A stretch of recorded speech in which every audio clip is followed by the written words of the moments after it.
Hi hello ನಮಸ್ಕಾರ welcome back to my YouTube channel. This is Shruti. ಇವತ್ತು ಗುರುವಾರ, ನಾನು ವರ್ಕ್ ಫ್ರಮ್ ಹೋಮ್ ಮಾಡ್ತಿದ್ದೀನಿ. ಬನ್ನಿ ಇವತ್ತಿನ ದಿನ ಹೆಂಗಿರುತ್ತೆ ಅಂತ ನೋಡೋಣ. ಬೆಳಗ್ಗೆ ಬ್ರೇಕ್ಫಾಸ್ಟ್ಗೆ ಅವಲಕ್ಕಿ ಪ್ರಿಪೇರ್ ಮಾಡಿದ್ದೆ. ಏಕಾಂತ್ ಅವಲಕ್ಕಿನೇ ತಿಂದ. ಬಾಕ್ಸಿಗೆ ಕಿವಿ ಫ್ರೂಟ್ನ ಪ್ಯಾಕ್ ಮಾಡ್ತಾಯಿದ್ದೀನಿ. ಫ್ರೂಟ್ಸ್ ಎಲ್ಲ ಸ್ಕೂಲಲ್ಲಿ ತಿಂತಾನೆ. ಅವಲಕ್ಕಿ ಎಲ್ಲ ಬಾಕ್ಸಿಗೆ ಹಾಕ್ಕೊಟ್ರೆ ಅವನು ತಿನ್ನೋದು ಕಷ್ಟ, ಖಾಲಿ ಮಾಡ್ಕೊಂಡು ಬರೋದಿಲ್ಲ. ಹಾಗಾಗಿ ರೆಡಿನಮ್ಮ? ಓ ಮೈ ಗಾಡ್, ಬ್ರೇಕ್ಫಾಸ್ಟ್ ಆಯ್ತಾ? ಒಂದು ಸ್ವಲ್ಪ ತಿಂದ್ಯಾ? ಬಾಕ್ಸಿಗೆ ಕಿವಿ ಕೊಟ್ಟಿದ್ದೆ. ಏನು ಶೇಂಗಾ ಬಂದಿತ್ತಾ? ಸರಿ ನಡಿ ಹೋಗೋಣ. ರೆಡಿ ಆಗಂತ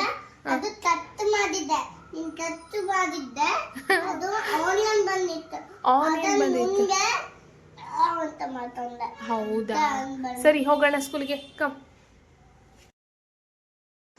ಏಕಾಂತನ ಸ್ಕೂಲಿಗೆ ಡ್ರಾಪ್ ಮಾಡಾಯಿತು. ಅವನಿವತ್ತು ಯಾಕೋ ಸ್ವಲ್ಪ ಕ್ರ್ಯಾಂಕಿ ಆಗಿದ್ದ.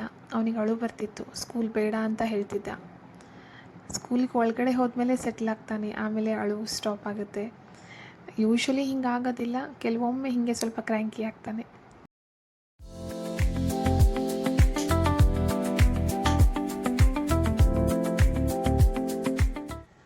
ಏಕಾಂತ್ ಸ್ಕೂಲಿಗೆ ಹೋದ್ಮೇಲೆ ನನಗೆ 2 to 3 hours ಟೈಮ್ ಸಿಗುತ್ತೆ.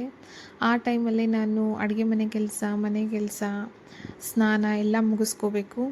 ಇವತ್ತು ಗುರುವಾರ, ರಾಯರ ವಾರ, ನಾನು ಉಪವಾಸ ಮಾಡ್ತಿದ್ದೀನಿ.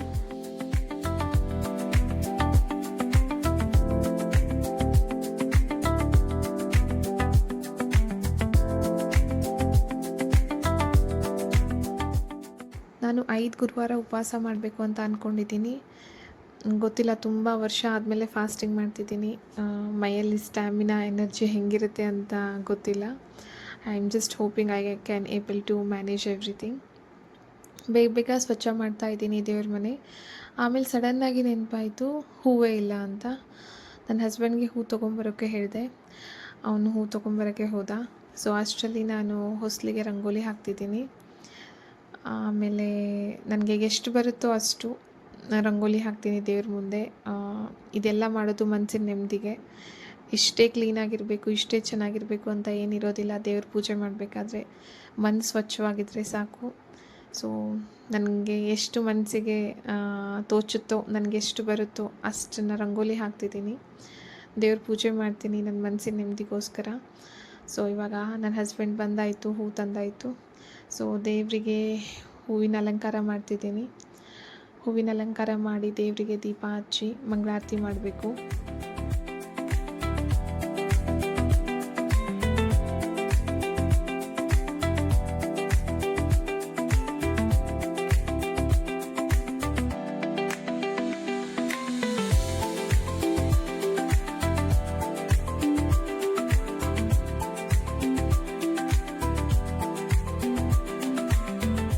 ದೇವ್ರ ಪೂಜೆ ಆಯಿತು. ಇವಾಗ ಅಡುಗೆ ಮನೆಗೆ ಬಂದೆ. ಬೇಗ ಸ್ವಲ್ಪ ಚಪಾತಿ ಹಿಟ್ಟು ನಾದಿದೆ. ಪಲ್ಯ ಯಾವ್ದು ಮಾಡಬೇಕು ಅಂತ ಅನ್ಕೋತಿದ್ದೆ. ಸಡನ್ನಾಗಿ ನೆನ್ಪು ಬಂತು, ಮನೇಲಿ ಯಾವ ವೆಜಿಟೇಬಲ್ಸ್ ಇದೆ ಅದನ್ನೆಲ್ಲ ಹಾಕಿ ಒಂದು ಮಿಕ್ಸ್ ವೆಜಿಟೇಬಲ್ ಕರಿ ಮಾಡಿದರೆ ಆಯಿತು ಅಂತ. ಈ ಮಿಕ್ಸ್ ವೆಜಿಟೇಬಲ್ ಕರಿ ಮಾಡೋದು ಸಖತ್ ಈಸಿ. ಒಂದು ಕ್ಯಾಪ್ಸಿಕಮು, 1-2 ಪೊಟ್ಯಾಟೊ, 1 ಆನಿಯನ್ನು, ಟೊಮ್ಯಾಟೊ ಮತ್ತು ಪೀಸ್ ಇದ್ದರೆ ಸಾಕು. ಸೊ ಎಲ್ಲನೂ ನೀಟಾಗಿ ಚಾಪ್ ಮಾಡ್ಕೋಬೇಕು. ಆಮೇಲೆ ಒಂದು ಒಗ್ಗರಣೆ ಕೊಡಬೇಕು. ಆ ಒಗ್ಗರಣೆಗೆ ಆನಿಯನ್, ಪೊಟ್ಯಾಟೊ, ಕ್ಯಾಪ್ಸಿಕಮ್, ಪೀಸ್ ಹಾಕಬೇಕು. ಟೊಮೆಟೊನ ಎಂಡಲ್ಲಿ ಹಾಕಬೇಕು ಸ್ವಲ್ಪ ಇದೆಲ್ಲ ಬೇಯ್ದಮೇಲೆ. ಸೊ ಇದನ್ನೆಲ್ಲ ಒಂಚೂರು ಒಗ್ಗರಣೆಯಲ್ಲಿ ಬೇಯಿಸಿ ಸ್ವಲ್ಪ ಹೊತ್ತು ಮುಚ್ಚಿಡಬೇಕು. ಲಿಡ್ನ ಕ್ಲೋಸ್ ಮಾಡಿ ಒಂದು 5-10 ಮಿನಿಟ್ಸ್ ಬಿಡಬೇಕು. ಅದನ್ನ ಚೆನ್ನಾಗಿ ಬೇಯುತ್ತೆ. ಅದಾದಮೇಲೆ ಲಾಸ್ಟಿಗೆ ನೀವು ಟೊಮೆಟೊನ ಚಾಪ್ ಮಾಡಿ ಅದನ್ನ ಹಾಕ್ಕೋಬೇಕು. ಇದು ತುಂಬ ಸಿಂಪಲ್ ಕರಿ, ಜಾಸ್ತಿ ಹೊತ್ತು ಟೈಮ್ ಆಗೋದಿಲ್ಲ ಮಾಡೋಕ್ಕೆ. ಸೊ ಟೊಮೆಟೊ ಹಾಕಿದ ಮೇಲೆ ನೀವು ಒಂಚೂರು ಉಪ್ಪು ಹಾಕಬೇಕು ಮತ್ತು ಒಂಚೂರು ಅರಿಶಿನ ಪುಡಿ ಹಾಕಬೇಕು. ಹಾಕಿ ಇನ್ನೊಂದು ಸ್ವಲ್ಪ ಹೊತ್ತು ಬೇಯಿಸಬೇಕು. ಅದಾದ ನಂತರ ನಿಮಗೆ ರುಚಿಗೆ ಎಷ್ಟು ಬೇಕೋ ಅಷ್ಟು ಖಾರ, ಒಂಚೂರು ಕೊರಿಯಂಡರ್ ಪೌಡರ್ ಮತ್ತು ಒಂಚೂರು ಗರಂ ಮಸಾಲ ಹಾಕಬೇಕು. ಇದಿಷ್ಟು ಹಾಕಿ 1-2 ಸಾರಿ ಕೈ ಆಡಿಸಿ ಲಿಡ್ನ ಕ್ಲೋಸ್ ಮಾಡಿ ಒಂದು 5-10 ಮಿನಿಟ್ಸ್ ಬೇಯೋದಕ್ಕೆ ಬಿಡಬೇಕು. ಇದು ತುಂಬ ಈಸಿಯಾಗಿರೋ ಕರಿ. ನನ್ನ ಹಸ್ಬೆಂಡು ಇದೇ ಬೇಕು ಅದೇ ಬೇಕು ಅಂತ ಕೇಳೋದಿಲ್ಲ. ಹಾಗಾಗಿ ನಂಗೆ ಮನಸ್ಸಿಗೆ ತೋಚಿದ್ದನ್ನು ನಾನು ಬೇಗ ಬೇಗ ಮಾಡಿಬಿಡ್ತೀನಿ ಮನೇಲಿ. ಸೊ ಹಾಗಾಗಿ ನನಗೆ ಅಡುಗೆ ಮನೆ ಕೆಲಸ ಹೆವಿ ಅಂತ ಅನಿಸೋದಿಲ್ಲ. ಮಾಡಿದ್ದನ್ನು ಸುಮ್ಮನೆ ತಿಂತಾರೆ ಮನೇಲಿ. ಸೊ ಇದೊಂದು ನನ್ನ ಅಡ್ವಾಂಟೇಜು. ಹಾಗಾಗಿ ನನಗೆ ಅಡುಗೆ ಮನೆ ಕೆಲಸ ಯಾವತ್ತೂ ಜಾಸ್ತಿ ಅಂತ ಅನಿಸೋದಿಲ್ಲ. ಇದು ತುಂಬ ಬೇಗ ಆಗೋ ಕರಿ. ಇದನ್ನು ಮನೆಯಲ್ಲಿ ಮಕ್ಕಳು ವೆಜಿಟೇಬಲ್ಸ್ನ ತಿನ್ನಲ್ಲ ಅನ್ನೋರಿಗೆ ಕೊಡ್ಬೋದು.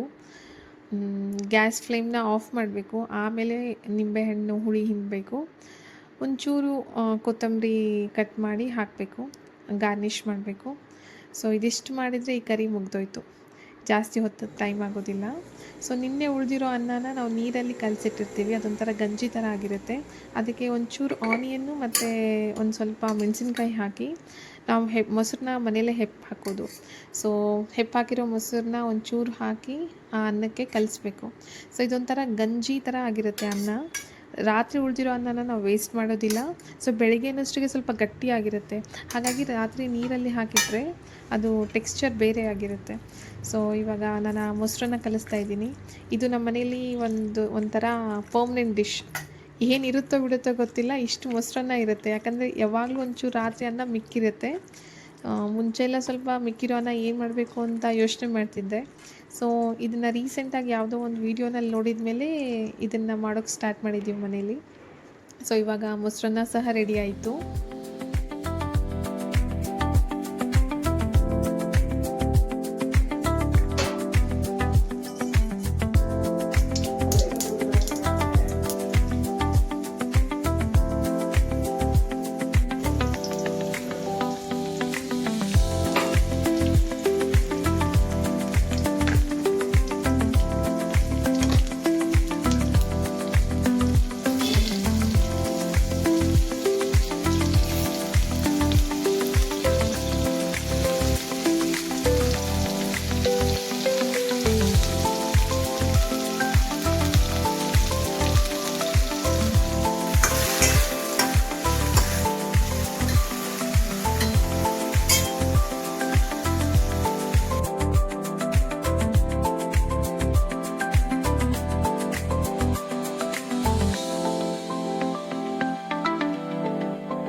ಪಲ್ಯ ಮಾಡಾಯಿತು, ಅನ್ನ ಮೊಸರು ಕಲಸಿದ್ದಾಯಿತು. ಇವಾಗ ಹುಳಿ ಮಾಡಬೇಕು.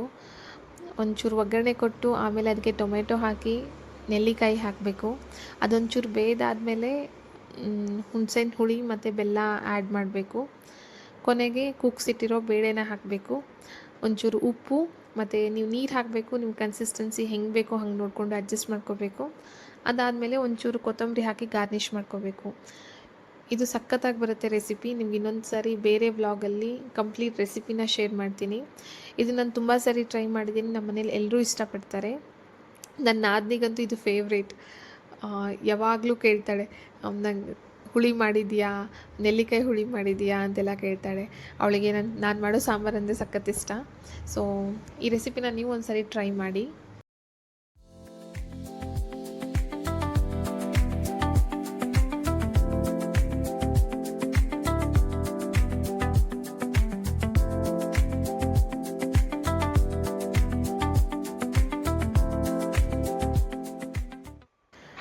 ಅಷ್ಟೊತ್ತಿಗಾಗಲೇ ಅವ್ನು ಸ್ಕೂಲ್ ಬಿಡೋ ಟೈಮ್ ಆಯಿತು.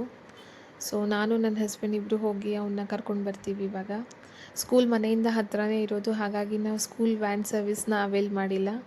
ನಾವೇ ಹೋಗಿ ಪಿಕಪ್ ಮಾಡ್ತೀವಿ, ನಾವೇ ಹೋಗಿ ಡ್ರಾಪ್ ಮಾಡ್ತೀವಿ.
ಹೌದಾ?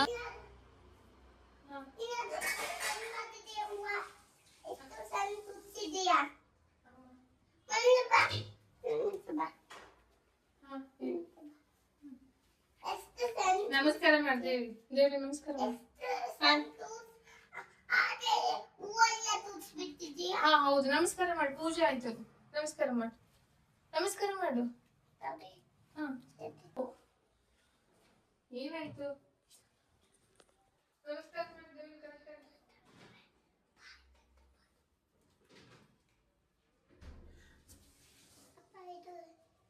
ನಾನು ಲಾಗಿನ್ ಆದೆ, ಸ್ಟ್ಯಾಂಡಪ್ ಕಾಲ್ ಕೂಡ ಮುಗೀತು. ಸ್ಟ್ಯಾಂಡಪ್ ಕಾಲ್ ಅಂದರೆ ಇದು ನಾನ್ ಐ ಟಿ ವೀವರ್ಸ್ಗೆ. ಪ್ರಾಜೆಕ್ಟಲ್ಲಿ ಡೆವಲಪ್ಮೆಂಟ್ ಟೀಮು, ಟೆಸ್ಟಿಂಗ್ ಟೀಮು ಅಂತ ಎಲ್ಲ ಇರುತ್ತೆ. So scrum master call setup ಮಾಡಿರ್ತಾರೆ, ಕೇಳ್ತಾರೆ ಈ ಕೆಲಸ ಆಯಿತಾ ಇಲ್ಲ, ಈ ಕೆಲಸಕ್ಕೆ ಏನಾದರೂ ಬ್ಲಾಕರ್ಸ್ ಇದೆನಾ, ನಿಮ್ಮ ಡೈಲಿ ಆ್ಯಕ್ಟಿವಿಟೀಸ್ನ ಕಂಪ್ಲೀಟ್ ಮಾಡೋಕ್ಕಾಗತ್ತಾ, ಏನಾದರೂ ಫ್ಲ್ಯಾಗ್ಸ್ನ ರೇಸ್ ಮಾಡ್ತೀರಾ, ಅಂದರೆ ಏನಾದರೂ ಕನ್ಸರ್ನ್ಸ್ ಇದೆನಾ ನಿಮ್ಗಂತೆಲ್ಲ ಕೇಳ್ತಾರೆ. ಅದನ್ನು ಸ್ಟ್ಯಾಂಡಪ್ ಕಾಲ್ ಅಂತ ಹೇಳ್ತಾರೆ. ಸೊ ಅದು ಯೂಶ್ವಲಿ ಒಂದು 10 ಮಿನಿಟ್ಸ್ ಇರುತ್ತೆ, 10 to 15 ಮಿನಿಟ್ಸ್ ಇರುತ್ತೆ ಅಷ್ಟೇ. ಅದಾದಮೇಲೆ ನನಗೆ 1 hour ಲಂಚ್ ಬ್ರೇಕ್ ಸಿಗುತ್ತೆ. ಸೊ ಆ 1 hour ಲಂಚ್ ಬ್ರೇಕಲ್ಲಿ ನಾನು ಆಲ್ಮೋಸ್ಟ್ ಎಲ್ಲ ಅಡುಗೆ ಮನೆ ಕೆಲಸ ಮೊದಲೇ ಮಾಡಿರೋದ್ರಿಂದ ನನಗೆ ಚಪಾತಿ ಮಾಡೋದು ಒಂದೇ ಮಿಕ್ಕಿರುತ್ತೆ. ಸೊ ಚಪಾತಿ ಮಾಡೋದು ಬೇಗ ಪಾಪು ಮತ್ತು ಹಸ್ಬೆಂಡ್ ಊಟ ಮಾಡ್ತಾರೆ. ನಾನು ಗುರುವಾರ ಊಟ ಮಾಡೋದಿಲ್ಲ, ಸೊ ಹಾಗಾಗಿ ನಾನು ಜಸ್ಟ್ ಹಣ್ಣು ತಿಂತೀನಿ. ಹಣ್ಣು ತಿಂದು ತಿರ್ಗಾ ಇದೇ ಪ್ಲೇಸ್ಗೆ ಬಂದು ಕೂತ್ಕೊಂಡು ವರ್ಕ್ನ ಕಂಟಿನ್ಯೂ ಮಾಡ್ತೀನಿ. ಪಾಪು ಊಟ ಮಾಡಿದ ಮೇಲೆ ಮಲ್ಕೋತಾನೆ. ಕೆಲವೊಂದು ಸಾರಿ ಸ್ವಲ್ಪ ಹೊತ್ತು ಆಟ ಆಡ್ತಾನೆ, ಆಮೇಲೆ ಮಲ್ಕೋತಾನೆ. It's completely depend on his tiredness. ಅವನಿಗೆ ಎಷ್ಟು ಟಯರ್ಡ್ ಆಗಿದೆ ಅನ್ನೋದ್ರ ಮೇಲೆ ಡಿಪೆಂಡು. ತುಂಬ ಟಯರ್ಡ್ ಆಗಿತ್ತು ಅಂದರೆ ಊಟ ಮಾಡಿದ ಮೇಲೆ ಇಮಿಡಿಯೇಟಾಗಿ ಮಲ್ಕೊಂಡ್ಬಿಡ್ತಾನೆ. ಇಲ್ಲ ಅವನು ಕಂಪ್ಲೀಟಾಗಿ ಎಕ್ಸಾಸ್ಟ್ ಆಗಿಲ್ಲ, ಇನ್ನೂ ಅವನ ಹತ್ರ ಎನರ್ಜಿ ಇದೆ ಅಂದರೆ ಸ್ವಲ್ಪ ಹೊತ್ತು ಆಟ ಆಡ್ತಾನೆ, ಆಮೇಲೆ ಮಲ್ಕೋತಾನೆ. 1 hour ಮಲ್ಕೋತಾನೆ. ಆಮೇಲೆ ಬಂದು ಈ ಡೋರ್ ಹತ್ರ ನಾಕ್ ಮಾಡ್ತಾನೆ, ಅಮ್ಮ ಬಾ, ಎತ್ಕೋ ಬಾ, ಆಟ ಆಡ್ಬಾ ಅಂತ ಎಲ್ಲ ಕೇಳ್ತಾನೆ. ಸೊ ಇಟ್ ಡಿಪೆಂಡ್ಸ್, ನಾನು ಹೋಗ್ತೀನಾ ಇಲ್ವಾ ಅನ್ನೋದು ಆ ದಿನದ ಕಾಲ್ಸ್ ಮೇಲೆ ಡಿಪೆಂಡ್ಸ್. ನಾನು ತುಂಬ ಬ್ಯುಸಿಯಾಗಿದ್ದರೆ ನಾನು ಹೇಳ್ತೀನಿ ಆಮೇಲೆ ಬರ್ತೀನಿ ಅಂತ ಹೋಗ್ಬಿಡ್ತಾನೆ. ತುಂಬ ಹಠ ಮಾಡೋದಿಲ್ಲ. ಇಲ್ಲಾಂದರೆ ಒಂದೊಂದು ಸಾರಿ ಹಠ ಮಾಡ್ತಾನೆ, ತುಂಬ ಕ್ರ್ಯಾಂಕಿ ಆದಾಗಿದ್ದಾಗ ಹಠ ಮಾಡ್ತಾನೆ. ಈ ರೂಮ್ಗೆ ನನ್ನ ಹಸ್ಬೆಂಡು ಮತ್ತು ಪಾಪು ಇಬ್ಬರು ಎಂಟ್ರಿ ಇಲ್ಲ, ನಾನು ಲಾಕ್ ಮಾಡಿರ್ತೀನಿ. ನಾನು ಒಬ್ಬಳೇ ಕೂತ್ಕೊಂಡು ಇಲ್ಲಿ ಕೆಲಸ ಮಾಡ್ತಿರ್ತೀನಿ. ಕೆಲವೊಂದು ಸಾರಿ ಅವ್ರಿಗೆ ಏನಾದರೂ ಬೇಕು, ಏನಾದರೂ ಥಿಂಗ್ಸ್ ಬೇಕು ಅಂತಂದರೆ ಮಾತ್ರ ಅವ್ರು ಒಳಗಡೆ ಬಂದು ತೊಗೊಂಡು ಇಮ್ಮಿಡಿಯೇಟಾಗಿ ಹೋಗ್ಬಿಡ್ತಾರೆ. ಇಲ್ಲಿ ವಾರ್ಡ್ರೋಬ್ ಇದೆ, ಅವ್ರ ಬಟ್ಟೆ ಮತ್ತು ಪಾಪುದು ಟಾಯ್ಸ್ ಇದೆ ಇಲ್ಲೊಂದು ಕೆಲವೊಂದು. ಸೊ ಆ ಟಾಯ್ಸ್ನ ತೊಗೊಳಕ್ಕೆ ಮಾತ್ರ ಬರ್ತಾನೆ. ಅವ್ನು ಸಹ ಅಷ್ಟೇ, ಒಳಗಡೆ ಎಂಟ್ರಿ ಕೊಟ್ಬಿಟ್ರೆ ಅವ್ನು ಇಲ್ಲೇ ಕೂತ್ಕೊಂಡ್ಬಿಡ್ತಾನೆ, ಎದ್ದು ಹೋಗೋದೇ ಇಲ್ಲ. ನಾನು ಕೆಲಸ ಮಾಡ್ತೀನಿ, ನಾನು ಮೀಟಿಂಗ್ಸ್ನ ಅಟೆಂಡ್ ಮಾಡ್ತೀನಿ ಅಂತ ಹೇಳ್ತಾನೆ. So it's very tough for me. So ಹಾಗಾಗಿ ನಾನು ಲಾಕ್ ಮಾಡ್ಕೊಂಡು ಬಿಟ್ಟಿರ್ತೀನಿ, ಇಲ್ಲಿ ಒಳಗಡೆ ಅವರಿಗೆ ಎಂಟ್ರಿ ಇರೋದಿಲ್ಲ. ನನಗೆ ಬ್ರೇಕ್ ಸಿಕ್ಕಾಗ, ಅಂದರೆ ಕೆಲವೊಂದು ಸಾರಿ ನಾನು ಶಾರ್ಟ್ ಬ್ರೇಕ್ಸ್ ತೊಗೋತೀನಿ, ಆವಾಗೆಲ್ಲ ಹೋಗಿ ಅವ್ರ ಜೊತೆ ಆಟ ಆಡ್ತೀನಿ. ಲಾಂಗ್ ಬ್ರೇಕ್ಸ್ನ ನಾನು ಯೂಶ್ವಲಿ ತೊಗೊಳ್ಳಲ್ಲ, ಯಾಕಂದರೆ ಯಾರಿಗಾದರೂ ಅಪ್ಡೇಟ್ಸ್ ಕೊಡಬೇಕಾಗಿರುತ್ತೆ, ಯಾರಾದರೂ ಯಾವುದೋ ಟಾಸ್ಕ್ ಕಂಪ್ಲೀಷನ್ಗೆ ವೆಯ್ಟ್ ಮಾಡ್ತಿರ್ತಾರೆ.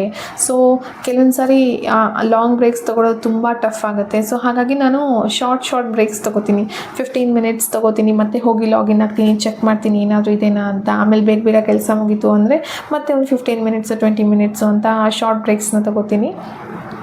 ಮುಂಚೆ ಅಂದರೆ ಮಗು ಆಗೋಕ್ಕಿಂತ ಮುಂಚೆ ಲ್ಯಾಪ್ಟಾಪ್ ತೊಗೊಂಡು ಒಂದು ಕಡೆ ಕೂತ್ಕೊಂಡು ಕೆಲಸ ಮಾಡಿಲ್ಲ ನಾನು ಲ್ಯಾಪ್ಟಾಪ್ ತೊಗೊಂಡು ಒಂದು 2 hours ಒಂದು ಕಡೆ ಕೂತ್ಕೊಂಡು ಕೆಲಸ ಮಾಡಿದ್ರೆ ಇನ್ನೊಂದು 2 hours ಮತ್ತೊಂದು ಕಡೆ ಕೂತ್ಕೊಂಡು ಕೆಲಸ ಮಾಡ್ತಿದ್ದೆ. ಸೊ ನನ್ನ ಸಿಸ್ಟಮ್ನ ತೊಗೊಂಡು ಹಾಗೆ ಮನೆ ತುಂಬ ಅಡ್ಡಾಡ್ತಿದ್ದೆ. ಸೊ ಇವಾಗ ಮಗು ಆಗಿರೋದ್ರಿಂದ ಅವನ್ನೆಲ್ಲ ಕಡೆ ಸಿಗ್ತಾನೆ ನನಗೆ. ನಾನು ಈ ಥರ ಸಿಸ್ಟಮ್ ತೊಗೊಂಡು ಎಲ್ಲ ಕಡೆ ಹೋದರೆ ಅವನ್ನೆಲ್ಲ ಕಡೆ ನಾನು ಹಿಂದೆ ಬರ್ತಾನೆ. ಸೊ ಹಾಗಾಗಿ ನಾನು ಅದನ್ನು ಪ್ರಿಫರ್ ಮಾಡೋದಿಲ್ಲ. I will make sure I will sit here and complete my entire work. ಎಲ್ಲ ಮೀಟಿಂಗ್ಸ್, ಕಾಲ್ಸ್, ಎಲ್ಲ ಕೆಲಸನೂ ನಾನು ಇಲ್ಲೇ ಕೂತ್ಕೊಂಡು ಕಂಪ್ಲೀಟ್ ಮಾಡೋದು. ಇದು ಯಾರ್ಯಾರು ಬ್ಯಾಚುಲರ್ಸ್ ಇರ್ತಾರೆ ಅವರಿಗೆ ರಿಲೇಟ್ ಆಗುತ್ತೆ. ಬೋರ್ ಆಯಿತು ಅಂದರೆ ಸಿಸ್ಟಮ್ ತೊಗೊಂಡು ಅಡುಗೆ ಮನೆವರೆಗೂ ಹೋಗ್ತಾರೆ, ನೀರು ಕುಡಿದು ಅಲ್ಲೇ ಒಂದು ಸ್ವಲ್ಪ ಹೊತ್ತು ನಿಂತ್ಕೊಂಡು ಏನಾದರೂ ಸ್ನ್ಯಾಕ್ಸ್ ಐಟಮ್ಸ್ನ ತಿಂದ್ಕೊಂಡು ಸಿಸ್ಟಮ್ನ ಎಲ್ಲ ಕಡೆ ತೊಗೊಂಡು ಹೋಗ್ತಾರೆ. That's possible when you do work from home. ಕೆಲವೊಂದು ಸಾರಿ ಕಾಲ್ಸಲ್ಲಿ ಇರ್ತೀರಾ, ನೀರು ಕುಡಿಬೇಕಾಗತ್ತೆ, ಬಿಟ್ಟು ಹೋಗೋಕ್ಕಾಗಲ್ಲ, you will miss out some points ಎಲ್ಲ. Sometimes what happens is like ಏನೋ ನೀವು ಮಾತಾಡೋದಿರುತ್ತೆ ನೆಕ್ಸ್ಟು ವೆಯ್ಟ್ ಮಾಡ್ತಿರ್ತೀರ, ಇಮಿಡಿಯೇಟ್ಲಿ ನಿಮಗೆ ಬಾಯಾರಿಕೆ ಆಗುತ್ತೆ, ನೀರು ಕುಡಿಬೇಕು ಅನಿಸುತ್ತೆ. ಸೊ ಆ ಟೈಮಲ್ಲೆಲ್ಲ ನ್ಯೂ ಸಿಸ್ಟಮ್ ತೊಗೊಂಡು ಎಲ್ಲ ಕಡೆ ಅಡ್ಡಾಡ್ತೀರಾ. It's possible, I have done that before. But ಇವಾಗ ನನಗೆ ಪಾಪು ಇರೋದ್ರಿಂದ ನಾನು ಸಿಸ್ಟಮ್ನ ತೊಗೊಂಡು ಎಲ್ಲ ಕಡೆ ಅಡ್ಡಾಡೋದಿಲ್ಲ. ಇಲ್ಲೇ ಕುತ್ಕೊಂಡು ನನ್ನ ಎಂಟೈರ್ ಡೇನ ಮ್ಯಾನೇಜ್ ಮಾಡೋದು. ಸೊ ಇದಾಗಿತ್ತು ಇವತ್ತಿನ ಈ ವಿಡಿಯೋ. ನಿಮಗೇನಾದರೂ ಈ ವಿಡಿಯೋ ಇಷ್ಟ ಆಗಿತ್ತು ಅಂತಂದರೆ ಲೈಕ್ ಮಾಡಿ, ಶೇರ್ ಮಾಡಿ. ಇನ್ ಕೇಸ್ ನೀವು ಇನ್ನೂ ಈ ಚಾನಲ್ಗೆ ಸಬ್ಸ್ಕ್ರೈಬ್ ಮಾಡ್ಕೊಂಡಿಲ್ಲ ಅಂತಂದರೆ ಸಬ್ಸ್ಕ್ರೈಬ್ ಮಾಡ್ಕೊಳ್ಳಿ. ಮುಂದಿನ ವಿಡಿಯೋದಲ್ಲಿ ಮತ್ತೆ ಸಿಗ್ತೀನಿ. ಟೇಕ್ ಕೇರ್, ಬಾಯ್.